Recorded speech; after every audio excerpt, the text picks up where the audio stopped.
And we're live. Good afternoon, everyone. It's 1 p.m. on the Eastern Seaboard. It's Wednesday. You know what time it is. It's Hump Day. We got none other than the man, the myth, the legend, the purveyor and pathfinder of the road to Ruta, the one and only Sultan of the Silver Smash, the Baron of Bitcoin, and the Count of Cryptos himself, Bix Weir. What's going on, buddy? I thought I was caught up as of this morning, because we've been doing that the silver Ruta coin promotion, and we got all the coins out I got my yesterday. coin and my Ether wallet you sent me, bro. I immediately put it into my vault. It is an absolutely beautiful coin. People, subscribe so you can get this wonderful, wonderful, awesome gift, man. Really love it. It is cool. I'm getting nothing but great things, great feedback from it. But No, well done, man. Whoever did so, that coin for you is phenomenal. Like that mint out and that shop down oh in yeah, California. Bex engraving, Bex Yeah, engraving down in LA. If Bax you and ever Bix look is a match made in heaven, man. I agree. They're like, let us know when we're ready to do some more. We're good to go. The problem is these are very limited because it's only for private road members. So they retain their value theoretically, and you can't just buy 1,000 of them Yeah, and sell them. yeah. But having said that, I was so we've been just jam packed busy for about a month now, and we finally got the last coins mailed out, and everybody and their mother has sent me a copy of the brand new Federal Reserve comic book. It's called Once Upon a Dime. Dime, and Once upon a dime. it's a remake. But for those people who don't know what the significance is of the comic books, the Fed put out the Road to Ruta comic books. It's one called Wishes and Rainbows, and the other called the Road to Ruta, a teacher's guide. Yeah. And the Fed has done comic books over the last 40, 50 years, and they actually did one in 1970 called Once Upon a Dime. And it's all about where dimes are made and why you need dimes and things like that. It's very boring. But this one is completely different. It is Hmm. completely different. It absolutely has everything to do with what went on with the Road to Ruta comic book. The Fed is screaming at me to analyze this one. Everybody is screaming at me. What does it mean, Bix? What does it mean? All the hardcore gold and silver bugs are all pissed off about this comic because it literally says it gives you a rundown of where we are in the monetary system. But what it does is it's from like a futuristic society, Yeah. and how they're trading all these high tech gadgets, and they need a means of exchange, and they think about using these pebbles from the riverbank, and basically gold and silver, and etching. It even shows a like a silver eagle in there. It kind of looks like a silver eagle, and they say Huh. no, this is no good. So they invent paper money, and then there's bank runs, so they have to invent a Federal Reserve System that they say is all wonderful. Now, remember, this is coming from the Federal Reserve Bank. This is from the Bank of In New New York, York. Yeah. not the Bank of Boston. Right. Not the rebels from Boston. Right. So within the last hour, I've gotten like 100 emails with links to this comic book saying, "What's the road to Ruta take? What are they trying to say here? Where's this going?" So I've been like speed reading through this comic book, and I think I have my original, my first impressions right now Hmm. is that something is going on at the Fed, and that Yeah. something is a change in our monetary system. But as opposed to what the original Wishes and Rainbows comic said, this is very specific about pointing out, like the original Wishes and Rainbows was all about gold and returning to a gold standard. Sure.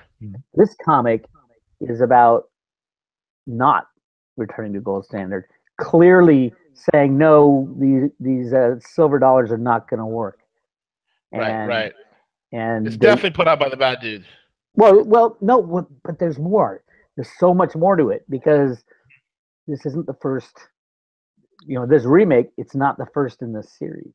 If you Right. go to the back, so they go through the whole progression basically of how we ended up with paper money and the Hmm. need for the Federal Reserve Bank. But if you go to the very back and you look at what is the back it says to be continued. Right. The story of the Federal Reserve is the next comic in this list. So Yeah. it really is. It is going to the heart of the Road to Ruta theory. And yes, Federal Reserve Bank of New York absolutely wants to have a central bank. I think where this is leading is a comic book about how the Federal Reserve needs to go to a cryptocurrency at some point. Because this is all about high tech stuff in here. It doesn't even take place on planet Earth. So I think there's a lot here, but it is not about going back to a gold standard. It is about going somewhere else, which will be really interesting, especially because of the relevance of the silver eagle that they or silver dime. You can even say it's a silver dime, and how the Federal Reserve Bank of New York is saying no, this won't work. So there's a lot of analysis that needs to go into this. It's not as strange and intense as the Road to Ruta stuff, but it's right up there with it. It's number 2 on that list because Once Upon a Dime was the most popular comic that the Fed ever released, and little kids had it and things like that. And you can find all kinds of them on the internet. But this remake happening at this point in time in history, with the changing of the whole monetary system to something high tech, I think is on the horizon. It's got all the gold bugs and silver bugs up in arms and saying, "Oh my God, look at they're saying we need a central bank and they don't like dimes in the riverbank." But that gets back to the Road to Ruta stuff. And is there gold in the Grand Canyon, the banks of the Grand Canyon? I think absolutely. It says there is in the Wishes and Rainbow comic books. So I think there's a lot to be done on this one. I'm real excited about digging in more, but I'm more excited about where this is going to lead from this last page of To Be Continued. So that's what I've been doing for the last hour. I just got it about an hour ago, and it's clear that the Fed's trying to send another message. I don't know where it is yet, where it's going. Yeah, it's definitely a split message, man. I mean, you got the boss and the Fed showing the dangers of central banking and the virtues of a hard asset-backed currency, and now you got these guys coming out talking about the wonderful greatness, how wonderful the Federal Reserve is and central banking. It's crazy. It's like, it's definitely a split somewhere. Oh yeah, but the real interesting thing to me is the concept of high tech societies and what high tech societies would use for money to solve the monetary issue. And number 2 is this To Be Continued. So this is a series of comic books, but just like the first one, Once Upon a Dime was 1970, and there was another one. It says in this comic, it says To Be Continued, the story of the Federal Reserve. That's another comic book too that they've done in the past, and I'm interested in how they change that for the new high tech society. Interesting. So, yeah, I mean that's what it got me all riled up. But of course, the gold bugs and the silver bugs are saying, "Oh my God, it's all about fiat money." How can they say they're not going to use silver as money? I don't think they will. We will use silver as money. I think it's too valuable to use as money. I think gold can be used as money, but nobody has any, so I don't know how it would be used as a means of exchange. Yeah, exactly. So it's really interesting. I mean, to me, this is the stuff that fuels me, gets me excited about analyzing more and more of what the Fed is really doing and what they're trying to tell us. Oh man, yeah, absolutely. Yeah, 1000%. That's exactly what it is from what they're wanting to do and what they're telling us, and they're really telegraphing their entire their intent. It's pretty easy. I mean, I think there's a split here, Bix. I really think so. Wait. Before we go further, hey, if anybody listening wants to check out this comic book, the new one, go to the New York Fed. It's www.newyorkfed.org/outreach-education/comic/or-books. Or you could you can do a search for newyorkfed.org and Once Upon a Dime, and They have a little a whole page dedicated to it, and then you can download the comic book. Absolutely. All right, but all right, man. Moving on. Let's talk about silver and using it as a hedge. Yeah.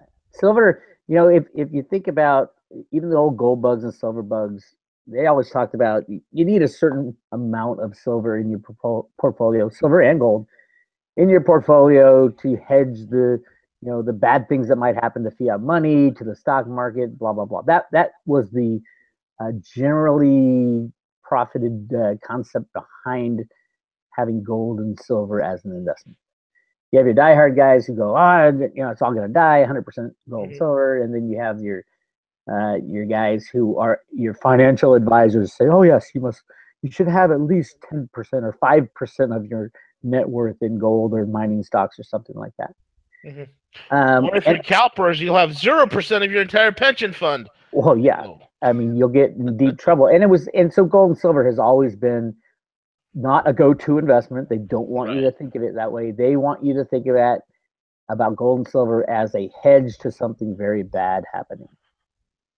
And I agree with that. I think both those metals serve as a good hedge, although with the rigging, that kind of took that out of the whole concept of hedging, because when the stock market crashes, they'll just crash gold and silver along with it. But at the end of the day, the rigging will end, we're hoping, at some point soon, and your hedge will be there. Now, I have taken that hedge philosophy and I've carried it over to the cryptocurrencies. For a while, I was just dabbling in the cryptocurrencies, but I was still a gold and silver guy. I go, those are the only hedge there are. With the advent of the blockchain technology and all the companies being built around that, I have moved to the majority of my investments in cryptocurrencies, but I still have a silver hedge in case those cryptocurrencies don't play out, in case there is some kind of a malware or something bad in the code that nobody sees right now and nobody could see out in the future. I do think you still need to have a hedge, and gold and silver prove to be good hedges. I think silver is a much better hedge than gold because of all the other dynamics behind silver, the lack of availability, the use of as an industrial metal, and all the reasons that we've been talking about for years.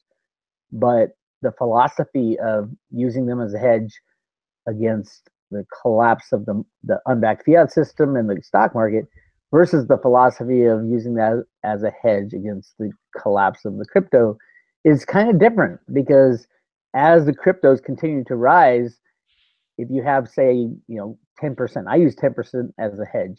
I used a lot more when it was just the stock market fiat money, but I use 10% against my crypto portfolio because it's just hard. It is very hard to keep that 10% number with the cryptos rising so fast.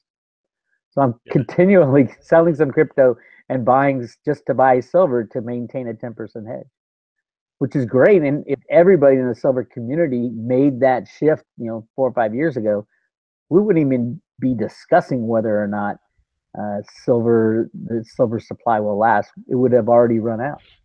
Right. So that's the way I'm thinking about the silver versus crypto investment kind of stance. My position, how I position myself, is 90% cryptos now and 10% silver. And that silver keeps growing and growing and growing because I got to maintain, for the most part, that 10% hedge. Because I think if the crypto falls apart, then gold and silver should go moonshot, because that would mean there is no other hedge except gold and silver against the other things, the stock market, the bond market, the unbacked fiat money. Yeah. These days. No, I agree with you, man. And the only thing we got to be very careful of is the entire takeover of all the cryptocurrencies in the world by, I'm just going. I don't know. See, that's people like to say. I was going to say ACC chain. No, but people like to say that, but they're missing the whole concept. They don't understand the concept. That's why they could talk stuff like that, man. It's the decentralization aspect. It is. And this is the whole thing. You know, no matter how many times I beat it over people's heads again and again and again and again, I see the same stupid rebuttals, the same stupid half-baked arguments erupting every single time. But it's going to get hacked. But what would get hacked though? It's the mark of the beast. They're going to centralize everything. And I'm like, instead of watching the conspiratordtelevision.com 24/7 365, read a book. How about Blockchain Revolution?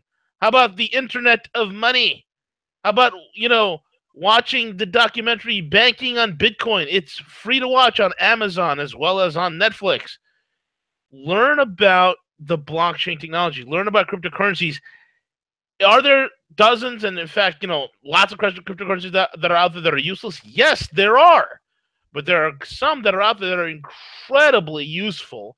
And you're having some very, very key, powerful individuals and players, those that are in the know, those who are not, those who want a decentralized type of payment and transaction system that are moving into it. And they're moving into it for a reason. It provides the honesty, the trust, the safety that you can find there that you will not find with Federal Reserve notes. And I agree with Bix wholeheartedly.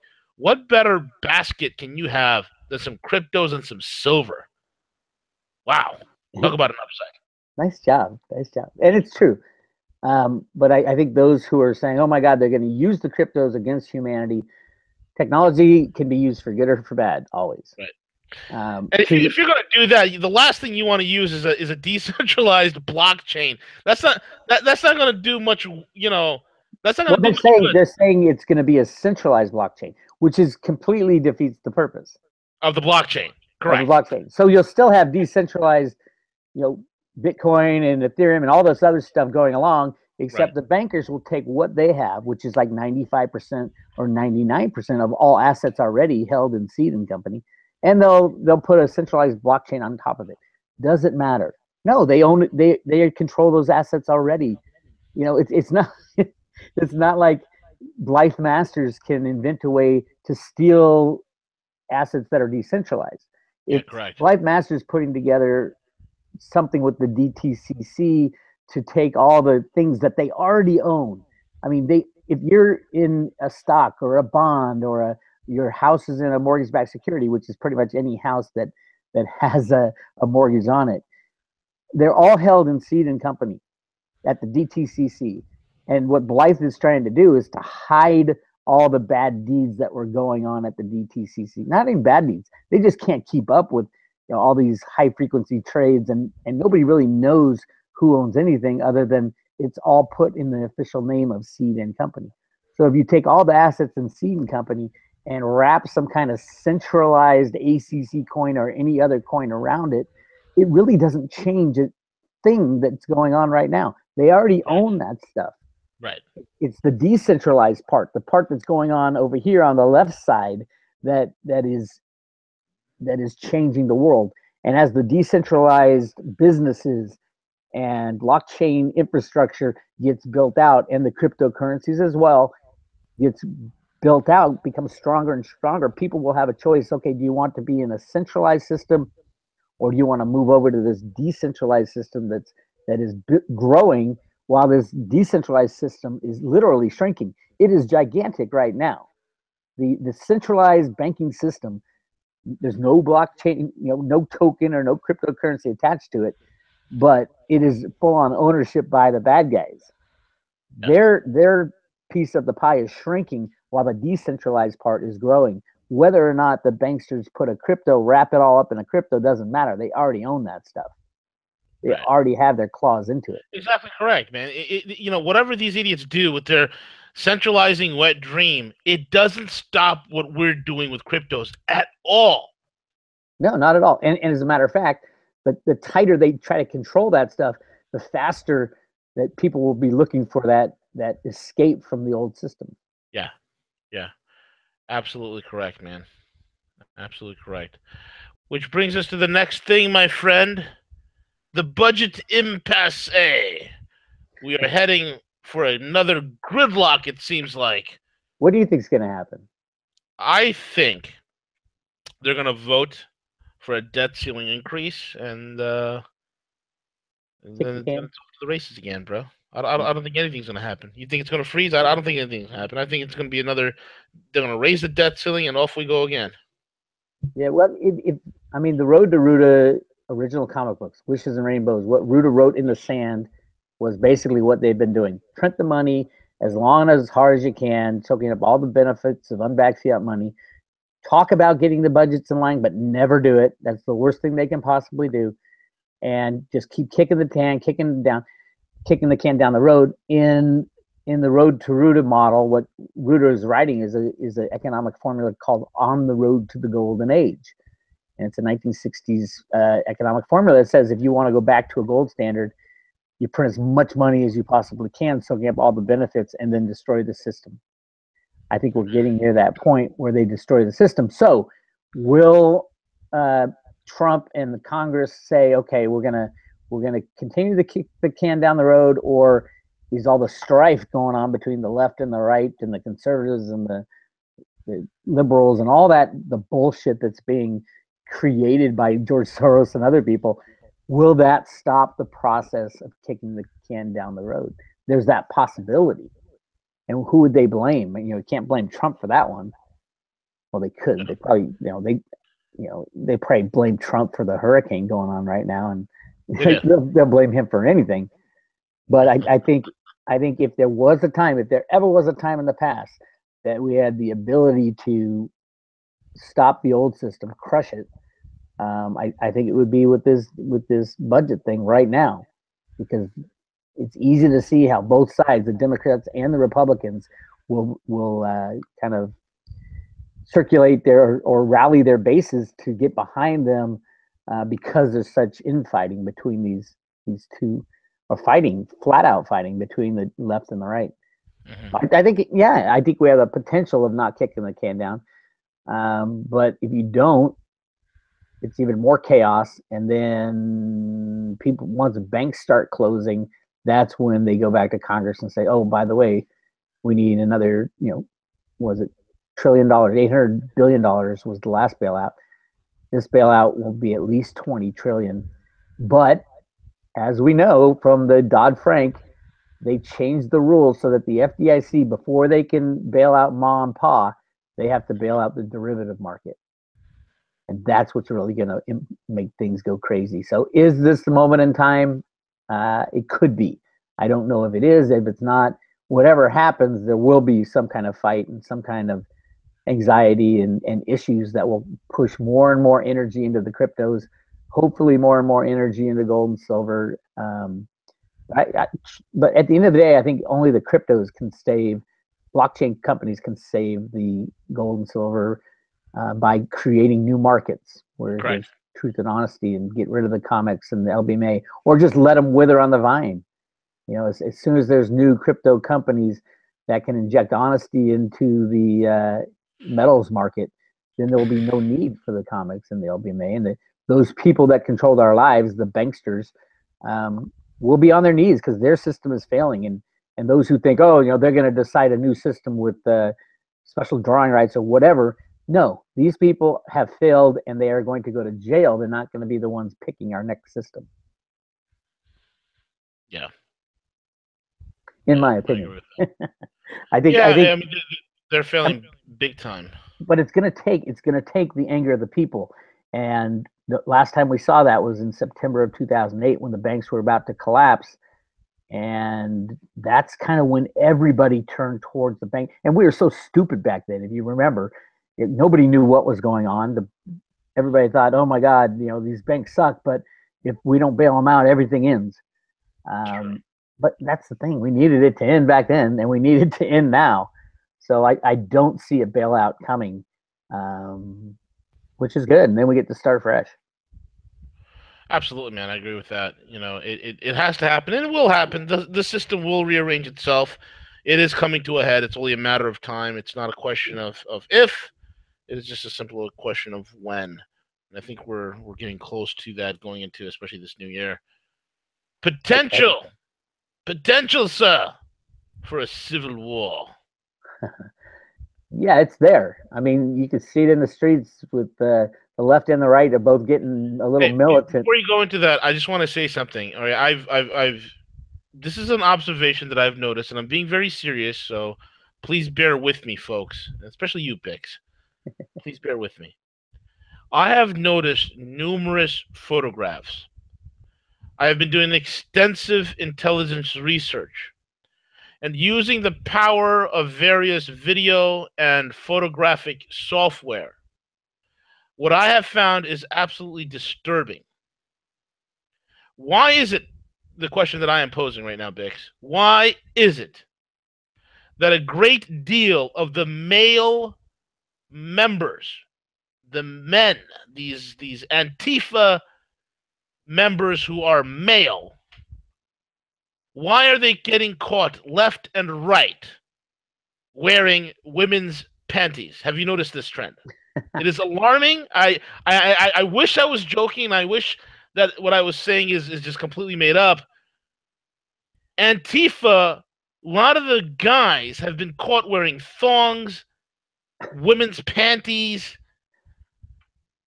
It is, to say it's disturbing and ridiculous and funny at the same time would be an understatement.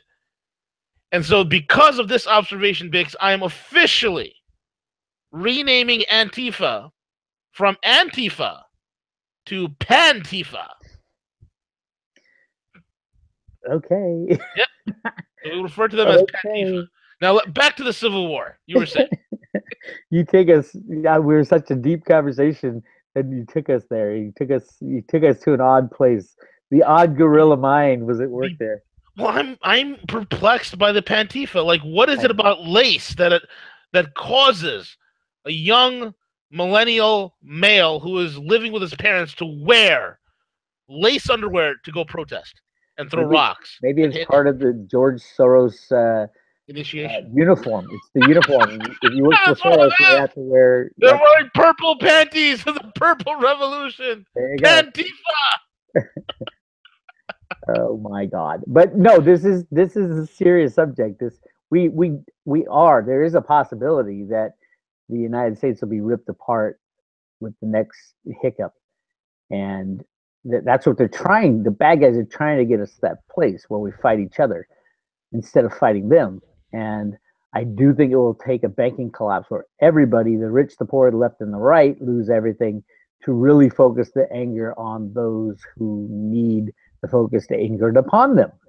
The banksters, the criminals within the Federal Reserve, and those who have abused our system, and the government. Those are the people. If you're looking for someone to fight, put your energy towards that. And I think that would happen with the banking collapse or more government, or just Trump releasing all the information on Uma Abedin's laptop. That would do it too. It would take away this whole left versus right paradigm. It would say, oh my God, what has happened? We were so mind controlled for all these years. And then it would be, 330 billion people, or 330 million people. Is that how many? Yeah, 330 million people in the United States versus, the 10 or 20,000 bad guys within the United States. That's more of a war I'd like to fight, a civil war to take back our country, not to rip our country apart. Right. Exactly. I agree with that, man.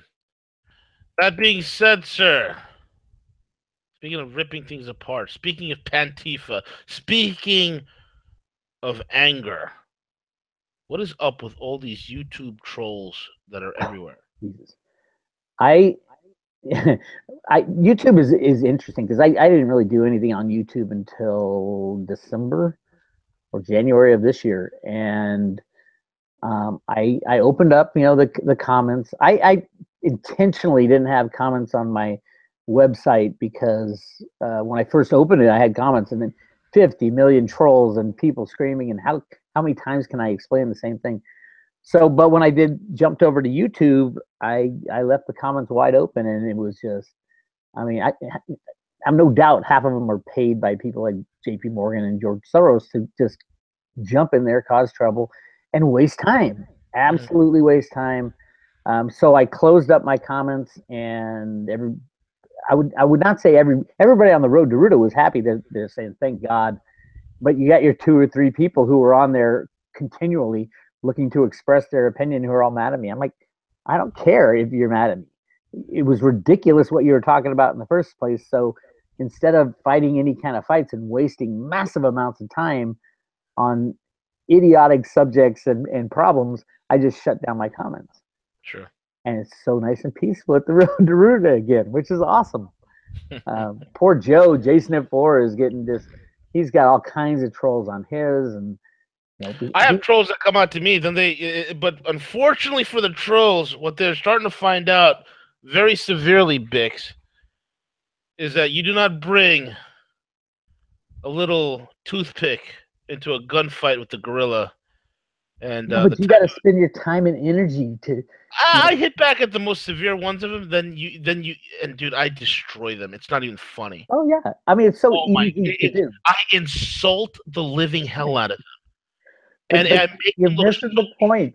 I mean, you're missing the point. The point is, that's what they want. They want you in there. They want you wasting your time. But it's so funny. It's like you got these intellectual midgets that try to troll on Rogue, and every so often I'll pop in there, see a stupid comment, bam, right between the eyes, and then there's no response from them. And because then you see the other comments, and people are like, "Oh, V just destroyed him." Because we're talking about this, there'll be more and more trolls on your comments for this video. Well, I'm gonna warn everybody. I was the diss champion, the dissing insult champion in high school and in college. I actually made dudes cry from getting into dissing contests with me. Made them weep. It was terrible. It was wonderful as I relished the moment. So now I utilize this talent for the furtherance of good by taking apart trolls. So if you're going to come and troll, be careful. You got the troll hunter right here. Anyway, back to you, Bix. I should have you as a moderator on my site. Just for a day. People. Just for a day. Oh, my God. I just open up your comments, and I'll go in there, and I'll start smashing people. Then they'll be like, their response will be like, It's easy to do. It's easy to do, but really does. It diverts your energy away from things that you're working on, and it does. With most of these people, they will never change their opinion. They'll just move on to something else, or not move on, and try to suck up a few more hours of your time. And hey, I don't beg anybody to go watch the Road to Ruta channel or Rogue Money. I mean, you guys are there by choice, and if you want to believe it or don't want to believe what we talked about, that's up to you. It's entirely up to you. It's a free world so far, and you make the choice. Which to me and say, "Oh, you're anti-free speech." I'm like, I am so pro. Oh, just because a guy open up your own channel, my friend. Open up your own channel. Talk your bullshit over there, and you wonder why you only get 10 subscribers. There's a reason. Right. My whole thing is this, man. It's like, if somebody wants to disable their comments on their YouTubes, that's their business, that's their prerogative. Some people just don't want to read that negative bullshit. They got better things to do. Okay? Yeah, I, for one, don't mind. It's a distraction. It is a distraction. I, for one, don't mind, but understand, please, I'm giving you fair warning. You leave a snarky-ass comment. Listen, man, I'm from New York. I will I am the wrong guy to leave a snarky comment because I will make you look so stupid, so dumb, and it would be so hysterically funny, my response, you wouldn't know what to do. You literally feel like now I want to go to your channel and start doing that. I want to see what you come back with. No, not you. Well, you can do it as an anonymous. You can try. Yeah. Go ahead. Do it as an anonymous. But then later on, you got to tell me it's you. Otherwise, I don't want you feeling bad. It's wasting your time. It's wasting my time. And it's sad. But there's a little bit of moments of time that I get during the day, like once in a blue, in between sipping dark roast and eating a banana and lifting weights and answering a million emails and all the other work crap that I got to do. A little bit of a moment where I can go on YouTube and see this. Dude, for a day. Let me come on your YouTube channel for a day and let me moderate your comments. Yeah. We'll have a gorilla day. We'll have a gorilla day. I'll be like Negan on The Walking Dead. Like when he comes out of the RV, that first opening scene at the end of season 7. Oh God, you think I know any of that? I know nothing. Oh my God. Dude, I would shut it down. That's how I do. I have the. Oh my god, forget about it. Speaking of Negan and The Walking Dead, I have a replica Louisville Slugger wrapped around with barbed wire. I have a replica Lucille baseball bat that's used in The Walking Dead by Negan. It is badass. Did you make it yourself, or did you No, it actually was go a buy gift. it? My wife got it as a Christmas gift for me. It is encased. It is one of my prized possessions, man. Oh yeah. Oh yeah. Look at this Bring beauty. that onto the I'm chat room. holding it right now. Bring it onto the chat room. I should go to the Pantifa rally with this. I wear like a black leather jacket and a red scarf. And my beard is kind of grown out right now, so I really look the part right now, Bix. I really look the part. Well, you're gonna have to come out to Berkeley because they've absolutely lost it. I mean, I'm like 5 miles away from Berkeley, Oh, and Bix, how do I you can't even do it? walk over there anymore. No, you can't. I don't want. Not even on your electric scooter. I recommend you doing that. I took it for a ride yesterday. I love that thing. It is so Dude, awesome. every day, I sit there and I'm like, I want an electric scooter. Get one. I'm going to. Gen I'm Z. going to. Genzie is the manufacturer. Well, I got bit by the car bug again. So right now I'm in the modding bug has finally bit me, and I decided to take the M3 out, and I'm planning up some modifications. I'm going to probably throw a supercharger on there, full on back exhaust system. I'm just deciding whether I want 550 horsepower or north of 620. What I don't know yet. You're spending some of your cryptos? Yeah, it's about that time, man. I'm just like, because I was wrestling a little bit. I'm like, do I want to get rid of this car? Do I want to keep it? I'm like, you know what? I'm gonna keep it. They don't make cars like this no more. So I'm gonna probably keep it. The last car I built up, man, I had a 2013 ZL1 Camaro. I built that bad boy up to 825 horsepower, man. I was putting about 700 to the wheels with 700 torque, running 10-second quarter miles all day, and had traction problems the entire time. I had to get rid of it because it was almost like my daily driver. You're talking to a guy who owns an electric scooter, so I have I no know. idea what you're I talking am about. the complete opposite of eco-friendly, my friend. My car, dude, that car would get me like 10 miles per gallon around town. It was crazy. That's my other car. I mean, my real car is a Jeep. There you go. There you go. Is that where you do your karaoke? Yeah. Your Wrangler? Yeah, it's I love Wranglers. Tell me you got a lift kit on that. I got. Yeah, I do. Not a monster truck type of thing. Yeah, you don't need the monster truck one. But I got a slight lift, 30-inch wheels. Oof, I got a Modern Warfare 3 Jeep. Oh, that's the best. Is it black? Oh yeah, it's awesome. Nice. I've had it for years. Yeah, it's cool. It drives like a car. If you ask me. Dude, honestly, I love Wranglers. I think that's gonna be the next project thing I'm gonna work on because I never got into off-roaders, so I'm gonna get a Wrangler. I want to get a Wrangler. I'd probably get a black one and put the LED bars on there, lift kit, different, it's fuzzy dice, fuzzy bananas, bro. Oh yeah, there you go. Fuzzy bananas. That's what I'm gonna throw on there. Fuzzy bananas. Anyway, what else is on your radar, my man? No, just been busy sending out coins and doing the research on a lot of cryptos going on these days. There's a new one out that Cliff had recommended called Food Coin, FOODCOIN. I think the ICO started today. The concept is kind of farm to table type of tracking of, is this organic food really organic food? And cool. Tokens to use in that process. And it basically, I think it shows the history of where it went, even down to like the temperature of the storage facility that was it brought in a container? Was it brought in on a truck and all this stuff? The concept is really good because I think food's going to be really important after the banks crash. That's awesome. That's almost like my gorilla coin for dark roast and bananas. This way you'll know what kind of bean it was. If it was was it a depressed bean? Was it an excited bean? Was it a radical bean? Was it a social justice warrior bean? Where did the water come from? Yeah. Was the coffee beans picked by poor farmers? Was it fair trade? Was it equal trade? You can do all that stuff now with blockchain and smart contracts. All that stuff. Absolutely. It's high-tech world we're moving into, and that's what people don't get. We're moving. It's going to happen. You can't fight it anymore, especially the old gold bugs. We're moving into a high-tech world. It's time to move on from our old monetary system into something new. And that new thing will be tracking for good and bad, obviously. I mean, technology can be used for good and bad. But if it is blockchain related, everything is visible about what happens, and it's a whole lot better than what's going on right now. Correct, 1,000%. And also, since we are going back into Afghanistan, and there's a lot of unemployed millennials.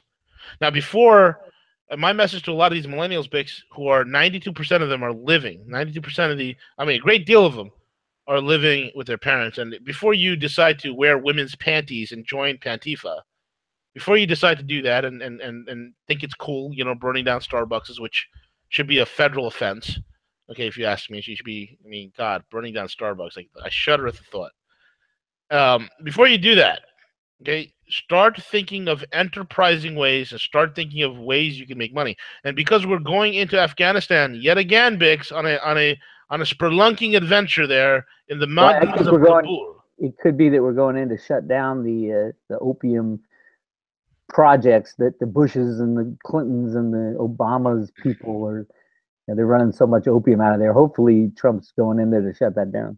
Yeah, we'll see what happens. That's where the bad guys get their money. The right. drug is very but profitable. My point is, we should not wait for these things to happen. There are opportunities there in Afghanistan right now. Now, you might ask yourself, V, what kind of opportunity do I have in Afghanistan? I can't go there and build a school. They'll probably kill me. I can't go there because they're anti-education. I can't go there and create a women's clinic. They'll probably cut off my clitoris because even though I don't even have a clitoris, they might cut it off.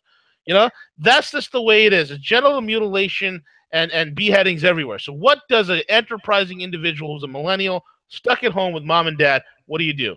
Simple. You go to Afghanistan, you grow out your beard, okay, and you create your own comfort goat business. That's right, my friends.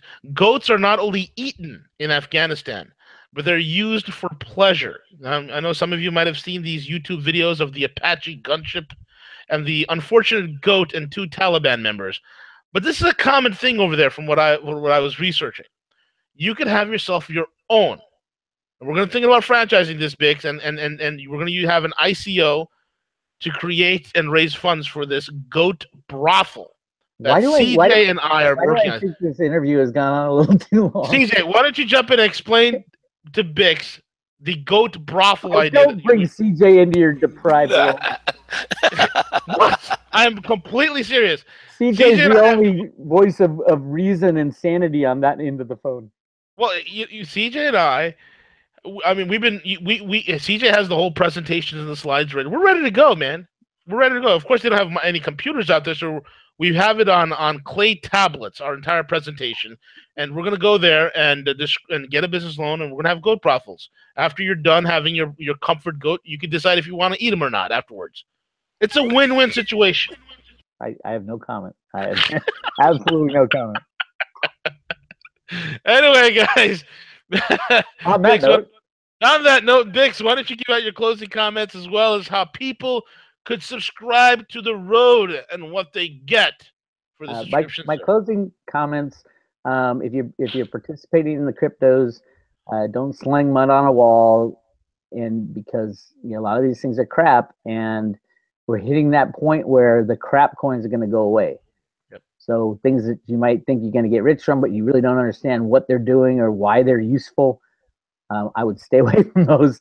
And I think 95% of the cryptos that are out there will be gone within the next 6 months. So be very careful in what you invest in. Having said that, you are going to find the Facebooks, the Amazons, the YouTubes, all that stuff is being created right now with blockchain companies. So get out there and do your homework and be ready to invest in things that you believe are good for our future and not get rich quick type of schemes. That's it. With that being said, folks, I am the Supreme Ape Lord, the 265-pound ape who patrols every so often on the chat rooms and blogospheres of the alt media universe. He is the master and purveyor of the road to Ruda. He is also the Count of Cryptos and the Baron of Bitcoin. And we are over and out, and we want to thank the illustrious notorious producer CJ for putting this whole thing together and making sure that the dilithium crystals and the flux capacitors are working perfectly so that this airwaves and this broadcast will come out smooth, like a gorilla's hairless chest.